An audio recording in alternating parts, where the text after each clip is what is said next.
Ok. Faut qu'on revoie les bases. Je vais faire une vidéo simple où je vais dire des trucs simples. Simple, basique. Ok.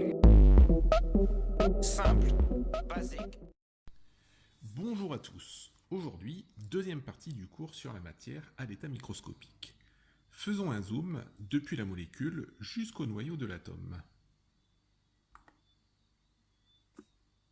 On part de la molécule d'eau qui est composée d'atomes d'hydrogène et d'oxygène. L'atome est lui-même composé d'un nuage d'électrons entourant le noyau.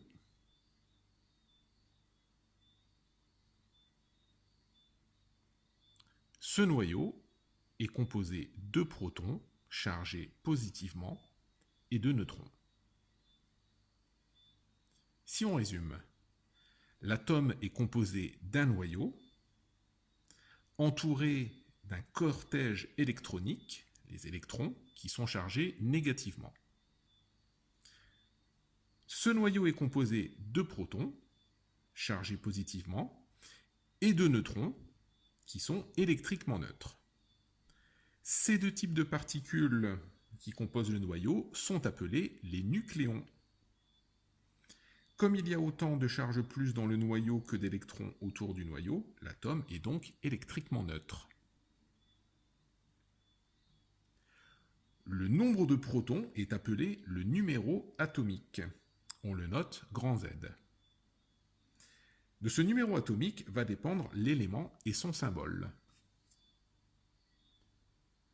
Le nombre de nucléons, qu'on appelle aussi le nombre de masse, se note grand A. Voici donc l'écriture conventionnelle de l'atome, c'est-à-dire la forme XAZ, avec Z le nombre de protons et A le nombre de nucléons, qu'on appelle le nombre de masse. Prenons un exemple. Tous les atomes de carbone auront 6 protons. Z est donc égal à 6. Si un atome possède 7 protons, on en déduit que c'est de l'azote et rien d'autre. Le nombre de protons nous renseigne sur la nature de notre élément. Si on s'intéresse au carbone, on voit ici que Z égale 6, il possédera donc 6 protons. Son nombre de masse est 12, son noyau comporte donc 12 nucléons. Les nucléons regroupant protons et neutrons, il y aura donc 12 nucléons moins 6 protons, c'est-à-dire 6 neutrons. Dans l'exemple suivant, l'atome d'azote contient 7 protons et 7 neutrons. Essayons de retrouver son écriture conventionnelle. On en déduit que Z égale 7, car il y a 7 protons. Et comme il y a 7 protons et 7 neutrons, cela fait un ensemble de 14 nucléons, donc grand A égale 14. La taille d'un atome est de l'ordre de 10 puissance moins 10 mètres. Ok, mais ça veut dire quoi? Prenons une règle. Sur cette règle, prenons un petit millimètre. Si on aligne des atomes les uns à côté des autres sur ce millimètre, on va réussir à en placer 10 millions. On les compte 10 millions d'atomes côte à côte sur un petit millimètre. Voilà ce que représente 10 puissance moins 10 mètres. Comparons la taille d'un atome, 10 puissance moins 10 mètres, à celle de son noyau, 10 puissance moins 15 mètres, c'est-à-dire un femtomètre. 10 puissance moins 10 divisé par 10 puissance moins 15, cela nous fait 1 divisé par 10 puissance moins 5, c'est-à-dire 10 puissance 5, soit 100 000. Le noyau est donc 100 000 fois plus petit que l'atome. Qu'est-ce que ça représente?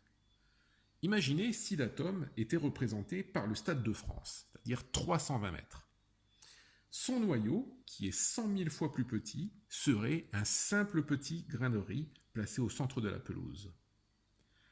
comme l'atome est composé du noyau, c'est-à-dire notre petit grain de riz, autour duquel gravitent les quelques électrons, l'atome est donc essentiellement constitué de vide.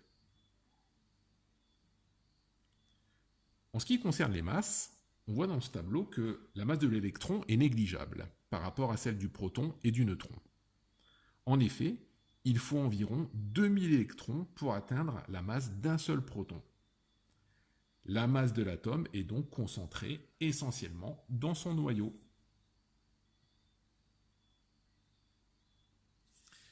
Au niveau des charges, bien sûr le neutron est neutre, comme son nom l'indique.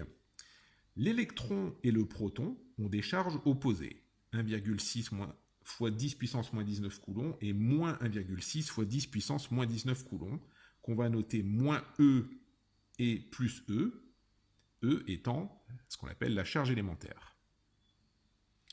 Comme il y a autant de protons que d'électrons, l'atome est donc électriquement neutre.